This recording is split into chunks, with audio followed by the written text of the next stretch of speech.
All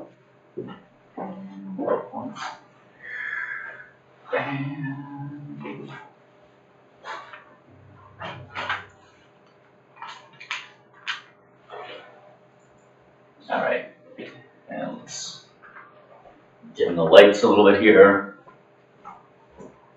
And these are going to pop up on the quiz, these non-finite forms, and it should be pretty familiar to you now because I went over them at the beginning of class. So, I'm going to skip all the way down to non-thematic paradigm,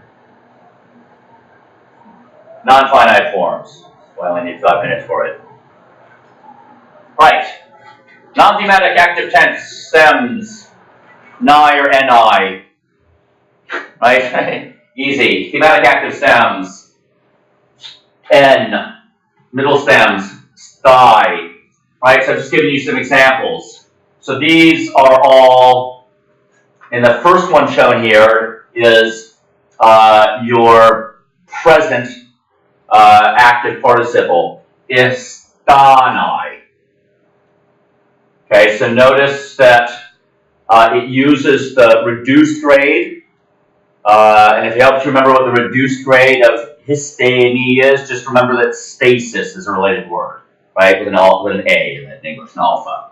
So histani. Notice the accent also is not recessive in these non-finite forms. It's going to actually be progressive. It's going to go towards the end of the word. So not histani, but histani.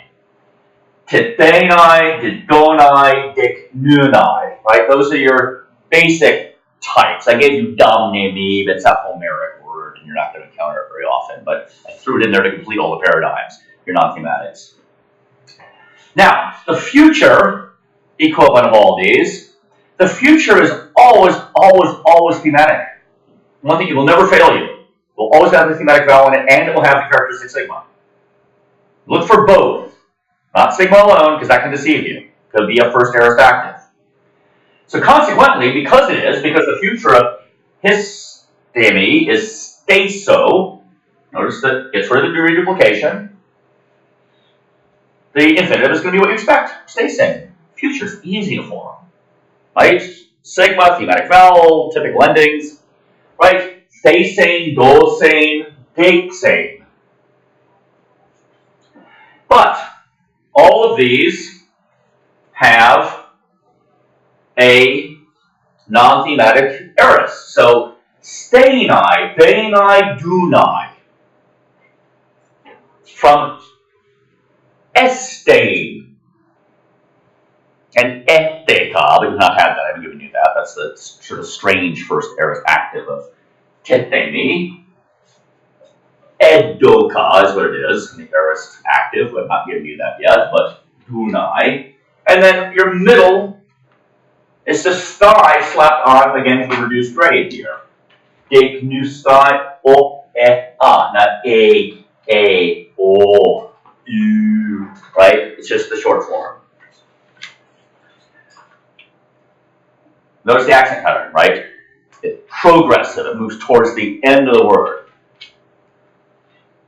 Participles, present active, unt. Again, the unt will sometimes be in disguise, and I gave you a handout which covers some of this, but I did actually draw it up on the board in one of the classes. So histas, but what is the genitive singular going to be of histas? Do you imagine, Mikhail? If the characteristic suffix for a present active participle was unt, histas, but genitive singular, agenor. What declension is any of these unt types? Third, correct. Therefore, the genitive singular is going to be end in os, and therefore I just pronounce the entire word histat. Histat, right, good. Histatos. That's very simple, right? To histatos. The feminine form is first declension, so it's going to be histas a case, actually, that lengthens again, and histantos again.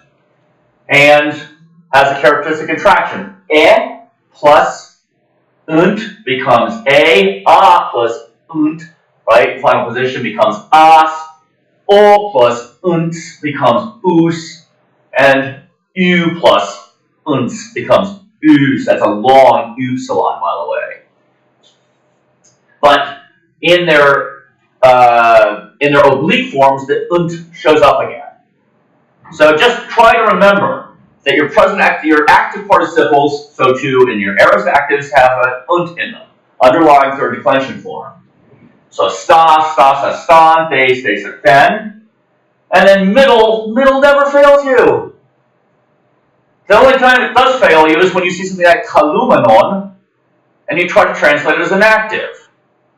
It's not a river calling anybody, it's a river that's called something.